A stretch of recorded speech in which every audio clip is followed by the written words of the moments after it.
प्रिय दोस्तों, होली रंगों का त्योहार है। इसके लिए कुछ पंक्तियां लेकर उपस्थित हुई हूँ। फाल्गुन मास आया, बाहरें साथ लाया, अपनी ठंडी ठंडी प्यार में रंगों की फुहार लाया। मन ऐसे झूम उठे, सबने गीत फागुनी गाया। प्रेम एकता का संदेश लिए होली का त्योहार आया। हाँ जी भाइयों, बिल्कुल सत्य बात है। त्योहार की लंबी कतारों में रंग बिरंगा त्योहार होली का है। मुसलमानों के लिए ईद का, ईसाइयों के लिए क्रिसमस का जो स्थान है, वही स्थान हिंदू त्योहारों में होली का है। यह बसंत ऋतु का उल्लासपूर्ण पर्व है। इस समय ऋतु अत्यंत सुहावनी होती है। होली शब्द अपने अंदर अपने अनेक अर्थों को समाहित किए है।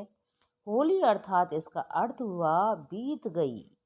जो बीत गई सो बीत गई, उसे भूलकर हमें प्रेम और एकता में के सूत्र में बंधना है। दूसरा अर्थ अगर हम अंग्रेजी शब्द होली से लें तो यह पवित्रता का प्रतीक है। तीसरा अर्थ जो प्रचलित है वह है हमारा रंगों का त्योहार होली। तो होली का त्योहार हमारे अंदर प्रेम और उत्साह का संचार भरता है। जीवन का हर पल होली समय समझकर जीने का संदेश देता है। यह त्योहार अपने वर्तमान को पवित्र और समुन्नता बनाने की भावना बनाता है। बैर भाव मिटाता है और सब झूम कर गा उठते हैं। होली के दिन खिल जाते हैं, रंगों में रंग मिल जाते हैं। तो देखो, इस त्योहार के पीछे एक प्राचीन कथा का संबंध जुड़ा हुआ है। इस त्योहार से जुड़ी एक कथा है। प्रहलाद भगवान भक्त था। जो प्रहलाद था वो भगवान का भक्त था और उसके पिता हिरण्यकश्यप ईश्वर को नहीं मानते थे। प्रहलाद को ईश्वर के विमुख करने का उनके हर संभव प्रयास रहता था, लेकिन जब वे असफल रहा तो उन्हें मृत्युदंड देने का फैसला किया। हिरण्यकश्यप की बहन होलिका को यह वरदान प्राप्त था कि वह अग्नि का प्रकोप उस पर नहीं होगा। वे अपने भाई के आदेश पर प्रहलाद को गोद में लेकर चिता में बैठ गई, यानी अग्नि में बैठ गई। वह चिता में जलकर मृत्यु को प्राप्त हो गई और प्रहलाद का बाल भी बांका नहीं हुआ। यही कारण है कि आज भी होलिका मनाई जाती है, यहाँ होली जलाई जाती है। तो यदि हम होलिका दहन के आध्यात्मिक रहस्य का प्रकाश डालें तो ज्ञात होता है कि होलिका दहन 5 प्रकारों काम, क्रोध, लोभ, मोह और अहंकार का दहन है। इनका संपूर्णतः विनाश करके मनुष्य पवित्रता और प्रेम के सूत्र में बंधकर देवत्व को प्राप्त होता है। मगर आज का कलयुगी मानव साधारण अर्थ को समझ पाने में असमर्थ है।